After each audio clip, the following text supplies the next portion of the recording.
All right. Once again, joining us to talk money during this pandemic is Winnie Sun, the managing director there at Sun Group Wealth Partners. Look, May 17th is like the new April 15th, Winnie. I mean, it is tax day today and this week. For those who have not filed, I mean, you can still file an extension, right? You totally can still file Okay, extension. good, good. And there's a lot of people that actually haven't. And Mike, I think you're going that direction of what if you didn't file your taxes? And the good news is, here's the thing: if you're due a refund, then probably you don't have too much to stress about. You should eventually file your taxes so you can get your refund. But technically, you have 3 years, believe it or not, to claim a refund.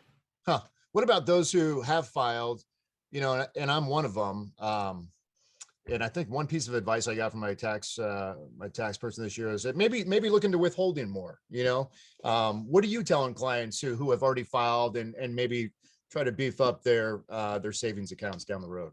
So, Mike, that's a great question. So, like, withholding more is, you could potentially get a bigger refund. It's always nice around tax season to get a refund. But, what I really love to do, and I think this applies to everybody who's gone through tax season, whether you've had a lot of refund or you've had no refund, you owed money. The thing I think you should do is right now you have all your financial documents in front of you. You've had your W-2 and whatnot. This is a time to put together your financial first aid kit. And if you haven't done this yet, I highly recommend you do this.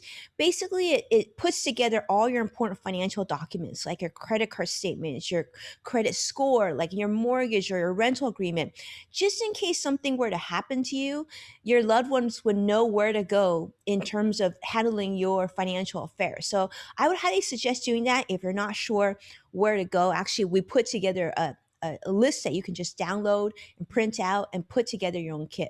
Okay, got it. I like it. Hey, for those who have been kind of living on the jobless benefits, there's a chance that in some states, that could dry up in about a month or so, maybe a little bit longer, depending where you live. I don't know if you have clients or if someone in that situation, but what advice are you telling people to prepare for that moment that those checks aren't going to be there? You're right. Absolutely. Mike, we actually have had clients go through this situation, and we're talking about 30 days or less at this point, and depending on which state you're at, that unemployment completely could dry up. So people are worried about how they're going to make rent, how they're going to take care of their regular financial budgets. And what I've been telling our clients is to proactively start looking for income like today. I mean, there's so many great online freelancing opportunities like on Fiverr or freelancer.com, even Craigslist, Facebook Marketplace. Somebody will hire you for something. The other thing is you can't discount the value of going around the house, selling things that you don't need very quickly, and of course, adjusting your budget. But this is not the time to sort of hope in 30 days that unemployment benefits will come back, because you need to start preparing on how you can bring in income. Some sort of freelancing income is really great and it doesn't define you. It doesn't have to be forever, but you got to focus on just bringing something in now. There's probably some individuals, I've heard the argument that they don't want to go back to work because they're making more off the jobless benefits. But eventually, if they do dry up, you're going to have to start looking for work. And, we hired a reporter here who did the entire interview on Zoom, and I told him, like, I can't believe you went through that process and not getting on a plane, not doing anything in person. Any tips to give out to people who are going to be seeking employment and how to do it, through what we're doing right here? Yeah, Mike, I think it's, actually being like you and I, like right here. I think the key thing is, imagine you walking into an interview, right? You need to prepare the exact same way, but now you've got a whole nother level. So when you're preparing for Zoom or Skype or whatever, make sure that you have that you show yourself in the best light, literally, which is like, make sure you have good lighting. If you don't have good lighting, make sure your face is facing a window, ideally a north facing window.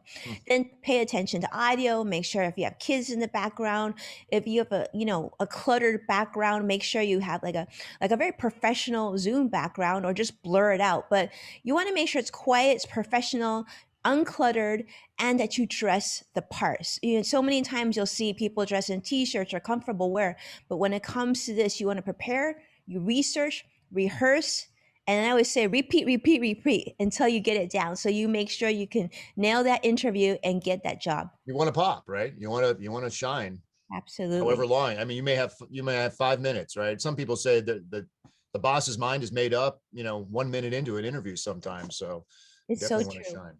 So true. All right. Winnie Sun, Managing Director, Sun Group Wealth Partners. Appreciate the time and have a great week, Winnie. Thank you, Mike. See you next week. Take care. Okay.